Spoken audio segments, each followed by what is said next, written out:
Hi, welcome back to the farm. My name's Roz, also known as Passion Flower, and you'll find me here each week talking about my farming and creative life. It's been super cold. As you can see, I am very rugged up. Uh, First, I'll talk about what I'm wearing and then we'll get on to everything else that's been going on. I'm wearing the Molly beanie that I knit way back in 2012 out of Madeline Tosh DK. This is the Kale colorway. So it's a texture pattern all over, and then it's got a cable running through. And then what I did is I had some scraps left over, so I just put that texture and cable onto a set of mitts. So they're a matching set, even though the pattern wasn't for a matching set. I just took a basic fingerless mitts pattern and put the texture and the cable onto it. As you can see, my hands are bright pink. These are not keeping my fingertips very warm, but I needed them to be able to touch my yarn and computers and things like that. So yeah, so the beanie and mitts today, and also I am wearing my Douglas cardigan. The Douglas is normally a striped cardigan. I did mine all in one color out of my denim colorway, and this is in my Flourish DK 100% merino. It is quite oversized, which I kind of like, kind of don't. Means you can like put lots of layers underneath. I've got like, long sleeve tops and everything. And I do like the way the collar sits up high on the back of the neck. I'm not a huge fan of the drop shoulder though. It's not a style or a fit that I like for myself. So it's not what I normally choose. I would normally choose to do a raglan style. But yeah, I did enjoy knitting this, and I like it all in the one color rather than the stripes. All of the details for these projects will be in links below, and you can go to my Ravelry page and check them out. So it's clearly very cold that I've got all of this stuff on. I'm again not going to start the fire over here in the shed because my plan is to go back to the house with the heater and the cats and to sit and knit for most of the day today, I think. I started holidays today. I've got a week and a half off from my office job. So I'm looking forward to doing not a lot, hopefully a lot of knitting. We'll see what happens. Um, and hopefully some walks in the bush and some things around here in the garden. And yeah, just taking it easy for a little while. It was my first time back working 5 days a week in about 5.5, 6 years. So a little bit of a culture shock. So it was actually good to get to a point where it's time to start some holidays. So I'm looking forward to that break from the getting up early routine. It is really cold and has been for the past week. We've had very heavy frosts most mornings. It's now almost the middle of the day and it is still very much fogged in here, very misty, damp, very cold. And it's been like that for the past week. Late afternoons, it tends to get bright, blue, beautiful blue skies, and the sun burns off the fog and the mist. But you have to make the most of those times when they come. I did go for a lovely walk in the bush on one of those lovely afternoons. It was still very cold. I could see my breath, and there was still like the ground was still really wet and all that kind of thing, but the sun was out. So it was nice to get out and have a bit of a wander. Directly after I recorded last week, I went out, got into my farm clothes, and started to fix the holes in the fence. I had showed you that I had seen Hurley break his head all the way through. I had also then noticed that in that photo that I shared, there was a chook in the background. The chooks share a fence with that fence. And so there was clearly holes further along where they could get into that area. And if they could get into that area, then they could get out through the hole that Hurley had just created. So I really did have to make sure that those holes were all patched up so that none of the chickens could get out and no predators like foxes or stray cats or anything could get in. So I got out there with some spare wire and some clips and all of the bits and pieces that I needed. And it was drizzly when I started. It wasn't raining, And I got one hole patched, and then it just started to really rain, like proper rain, and it was so cold. Um, but by that time I was out there, I was wet already, and I still had these other 3 holes to fix, as well as clip the wire back along to a bottom wire as well. I figured if I could get all of that done, then I was going to be happy that the chickens couldn't get out or anything get in, and then I also needed to run a couple of wires to reinforce where I'd made the patches, but I wasn't going to be able to do that by myself. And by that time, my hands were so cold um, that I could hardly grab anything. I just was shaking so badly, and my hands were so cold that I couldn't grab the tools to actually do any work. So no one was going to come out and join me in the rain. No one was actually that stupid, right? I'd put myself out in this position, and it was up to me to finish the job as much as I could, and then get back in and get warm, and not let anyone else get in the same situation as me. So the sheep I had put into half of the area where I can block it off, so they weren't in with me while I was doing this work. And because I wasn't able to run those reinforcing wires as well, I didn't end up putting them back into that area that I just fixed. I decided that for a couple of days they could stay in that smaller space. They had the hay in there, so they were well fed. There was no issue with that. And then I could wait until I could get some help on a not as bad weather day to actually finish off the job. But as I said, I blocked off the holes, and I was confident that the chickens weren't going to be able to get out. And that was what I was mostly concerned about. Once I was able to isolate the sheep in a part that wasn't broken. So then on the Monday night, it had been like today. It had been a cold day, and then the sun had broken through late, and there was a little bit of sun and warmth. But as it was getting dark, Adam was able to help me to run those wires. So we went one wire along the longer piece where the chickens could get in from their area into the other paddock, and then across another smaller section where where Hurley had been sticking his head out. So I'd put the wire over, and then we ran a piece of long wire across through the middle of that to stop them pushing quite so much, and tighten that quite tight. So then they were able to roam back into that space again. Since then, I haven't seen them push on that part of the fence once. While it was broken, and while I was out there trying to figure out what was going on, they were all about pushing on the fence. Since then, doesn't seem to be a thing. They really do test my patience at times. But it's good. It's finished now until the next time where they break it somewhere else, or they break in the same spot again. Who knows?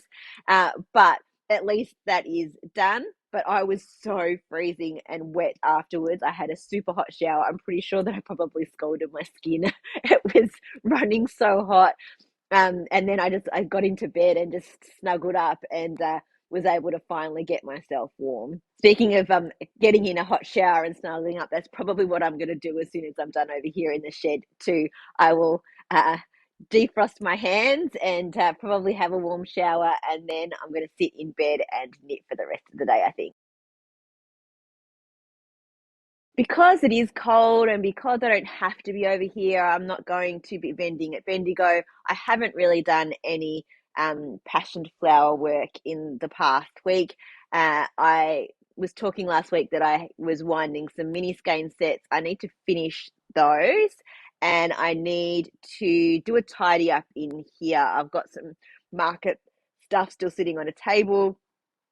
I've got some blocking mats on the floor. I kind of spread myself out, and then I get motivated and clean, and then I get messy again. I do need to do just double check my stock take for my undyed yarn, so that I can do my end of year numbers for tax time. Now that I'm having this little break from office work, I will probably get my head back in the game a little bit, and I will do some passion flower things.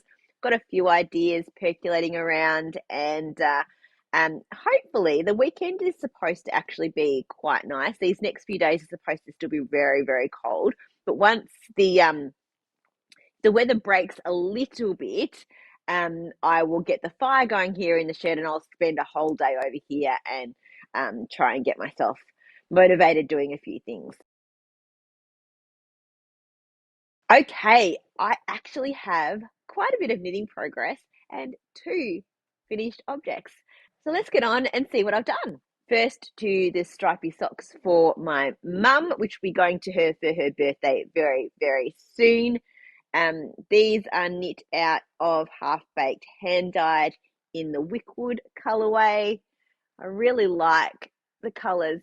I think it's going to suit my mum quite well. She's sort of an outdoorsy, bushwalking kind of person, so that's sort of why I chose these. And I added in a brown from my stash. I don't know where it's from, for the heels, toes, and cuffs. So, and these are even have, look at this, even the ends are woven in. I never weave in the ends on my socks, but because these are for a gift and not for me, I have completely finished them. I don't block my socks. I will just give them to her as is. And my big finished project this week is my mosaic shawl. I'm so pleased that I've finally finished this. I love the drape of it. It feels beautiful. I haven't woven in the ends. I think that's a project for a Roz in the future, when I probably block it, which won't be for a little while because I normally block over here in the shed, and because it's so cold and wet, it will take too long to dry if I block it now. So it will be blocked once the weather gets a little bit warmer. So unfortunately, I won't be able to wear it for a little while unless I decide to wear it unblocked with all of the ends sticking out. But here it is finished. So this was the starting end over, no, wrong way. This was the starting end over here with the pattern, and then I went through textured sections and pattern and more pattern, more pattern, and then the end. Now, what I decided to do, I actually changed up the end. It was supposed to be all knit in this color here at the bottom, the white, but had a little bit left of this darker color. It's called Potion by Owl of Athena. And I wanted to use most of that up. There's still a tiny little bit left, but I didn't want to risk doing any more and running out halfway through a row. So what I did, because I thought it was going to look strange if it went from this texture of the both through to just the stark white. So what I did is did two of the repeats in the darker color and then just finished it in the white along the edge, and you can see it is curling a little bit at the moment, but once I block that out, it'll be fine. So it ends up being quite a little dainty little bit of white at the end rather than a larger section, which would have been all of that. So I'm happy with how this has turned out. The colors, again, probably for the last time. I might show it again when it's completely blocked, but that won't be for a little while now. Or maybe when I wear it on the video rather than just have it as a finished object. So the blue with the purple in it is Potion by Owl of Athena. The purple grey is by Bomb Jarns, as it was a one-of-a-kind colourway. And the white with the speckles is from Yarn Trader, and it's called Tea in the Garden. So there you get to see all of the colours together, and it's really, really pretty. I was kind of stuffing up the numbers a little bit there near the end, but I could kind of see what was happening with the patterning, so I was just going with what looked right rather than what was actually right in terms of the pattern or the numbers. And it seems to have worked itself out. Once I block it, you're not going to know if it's a few stitches short here and there. So from last week to now, I did from the marker to the end. So finished and super, super happy with it. I think the colors look really, really pretty together. So now what am I going to knit on? I finished that shawl yesterday, so I kind of haven't gone into starting really on anything else. I have started a pair of socks because I just grabbed another couple of bits and pieces and just decided to start knitting socks again. So I'm using, this is from Melbourne City Dye Works. This is her Shock Me colorway. I don't know if she does these brights anymore because she's now moved into doing a lot of natural fibers and more muted colorways, but this was one that I got from her probably 3 years ago at Bendigo, I think. And I'm combining that with half baked hand dyed, and I don't remember what colorway this is, but I would knit a pair of socks on this before I knit the Wickwood socks. And I've started already, and you can't really see the first stripe. Oh, you can. It actually shows up better on the screen than it does in person. So I've got the toe here, and then the pink stripe starts there.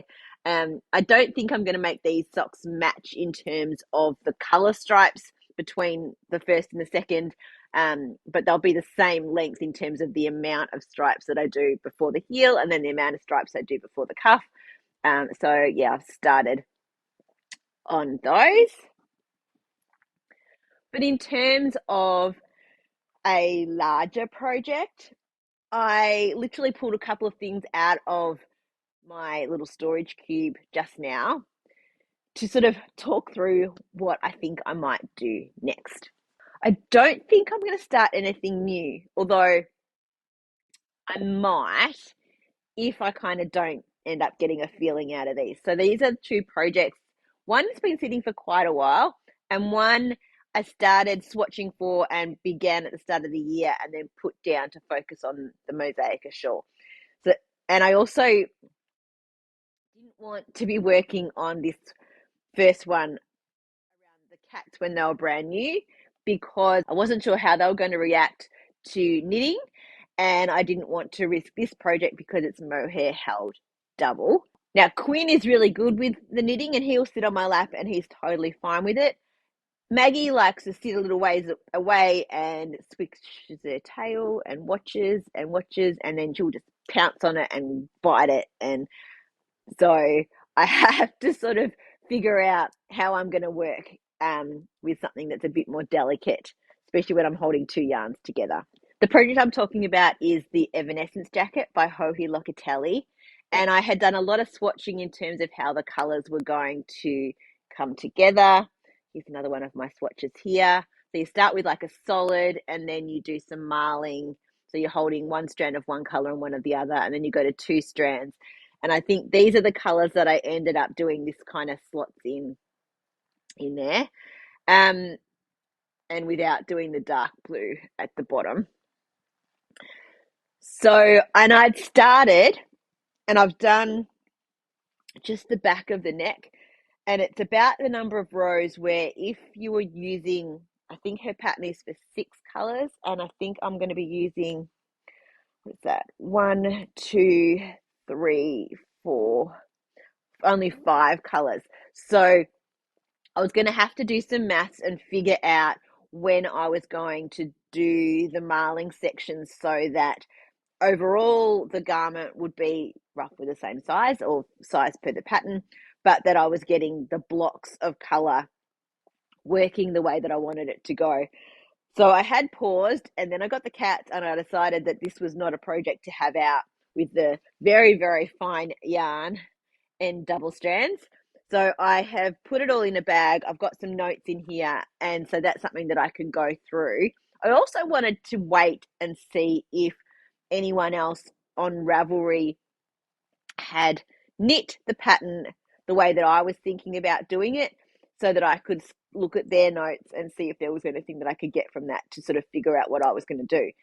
I do like using Ravelry for that purpose, and if I do something majorly different to a pattern, I try and make sure that I put that into my notes in case someone else is interested to try and do the same thing. Because what I'm thinking is, now that I've got this out again, is that I would probably prefer to do more of the marl than I would of the actual straight color by itself.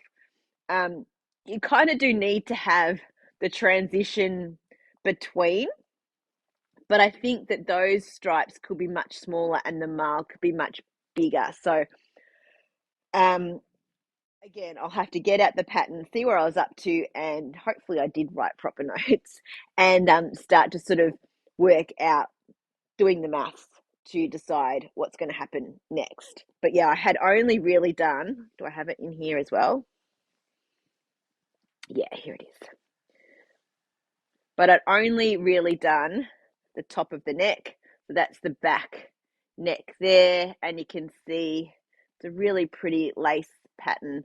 And this is just with the 2 strands of the lilac held together. But it's going to be so pretty and so light and airy to wear. So it is something that I want to get back to working on. But I want to get the maths right first and to decide exactly how those colours are going to look. So that might end up back in rotation, especially while I'm on holidays.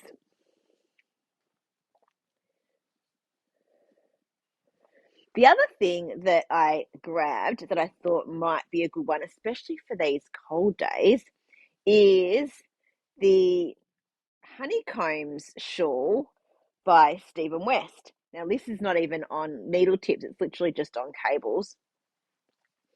And it is done with some hand spun that I did quite a while ago from the Coloured Wool and Fibre company. And it's in a gradient, and I was really happy with this spin, and I wanted to use all of it up in a project. I've got this huge ball of the hand spun, and I thought a shawl is a good way to use up the hand spun because you don't really need to have gauge.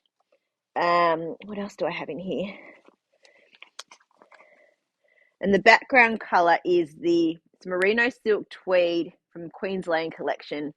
The yarn's called Dover, and it is a lamb's wool, silk, and polyamide, and it's sort of a oatmeal colour with little pops of colour through it. So it works really well to pick up the colours in the hand spun. And I was sort of thinking that I would just keep going and going on this until it got to the size that I wanted, sort of like a big schlanket blanket shawl kind of thing, because it's going to be quite hefty once it's done. Hopefully I have all of the notes in here that I need to be able to start this again. Yep, here we go. 4.5mm needles.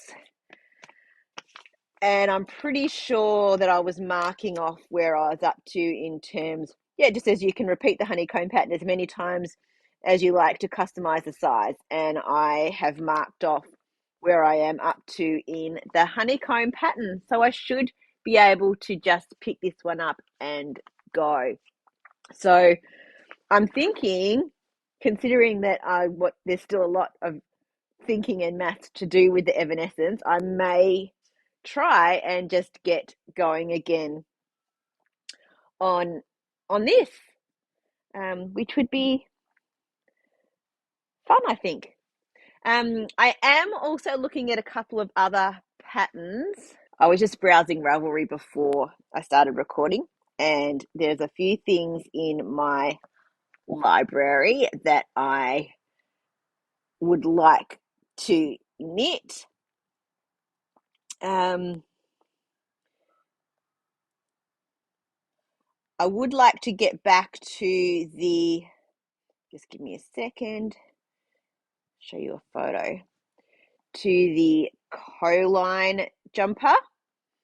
So this color work jumper, I had just started on the yoke of this, and I had used a brown and the potion from Owl of Athena, which I then pulled out to use in the Mosaica shawl. I wasn't getting enough contrast with it, and I think the 2 yarns were too different in their the way they were spun to go together in a color work project. So I'm going to go back into my stash and have a think about what I could use to make this. I think that's really pretty and a color work that I really Look, I know it's a lot, but I really do love how that looks. The other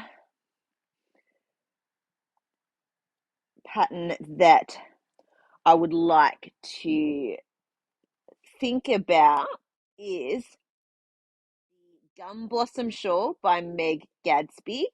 I knit a shawl of hers over the summer. And when I knit that one, I also saw this one, which is called Gum Blossom. Sorry, I'm getting a reflection. And it is super pretty. It's a 4-ply, but I will have to find the right yarn for it. It's going to have to be something that's fairly plain so that you can see all of that beautiful texture. So I'm going to have a think about that too. So what I might end up doing is, as well as doing some knitting, is actually going through my stash. All I've kind of done lately is just shove things into the cupboard and hope that I can still close the doors. But it's become a little bit unruly. And honestly, I think everything that I bought from Bendigo Sheep and Wool Show last year, which is coming up in a couple of weekends' time, I have not touched any of that at all for any projects. So I have a lot of stash. Part of the problem is like I dye my own yarn, and also I go to markets quite frequently and see things that I like and see people that I like. So I buy more stuff from them, and then I go to Bendigo and I say I'm not going to buy anything, and I come home with a whole like bag full of things. So I just need to like take a breather and actually go through my stash and start to try and match up some projects for it, and make sure that I'm a bit more intentional about my knitting and start to use up some stash. I think that like the mosaic shawl was a really good use of that. I took 3, actually, it wasn't, that's even a lie. It started off being 3 skeins from my stash, and then I ended up going on the Unwind Craft Cafe cruise to Tasmania, and I wasn't happy with the colors that I started with for that shawl, and I ripped it out and ended up buying a skein for that while I was away to put into it. So I've used up one of those already. So maybe I'm not doing so. No, I am doing pretty badly. So yeah, maybe I will start to go through my stash. That would be, it'd be a fun video actually to shoot. But where my yarn cupboard is it's sort of in my hallway, so I don't have a lot of space to be able to actually record from there. But what I can probably do is pull it out from that space and go through some stuff and show you what I have in my stash, maybe talk through some of it, figure out, maybe look at some Ravelry patterns and pages, go back through patterns that I own and try and decide on some projects, maybe get some input from you guys on some good projects for the kind of yarn that I have. I definitely have multiple jumper quantities sitting in there that I need to decide on projects for, as well as single skeins. I don't mind having bits and pieces for socks, and sock knitting is something that I'm always doing. So I kind of would have a separate little sock yarn stash. Yeah, it's been a while since I've actually properly gone through my stash. So maybe this little holiday break could be the time to do that. Or maybe I just continue to just knit on this and do nothing else. We shall see. That's it for another week. Thanks for spending some time with me. If you're enjoying these videos, please give me a thumbs up and subscribe to my channel. I look forward to seeing you next week on the farm. Bye.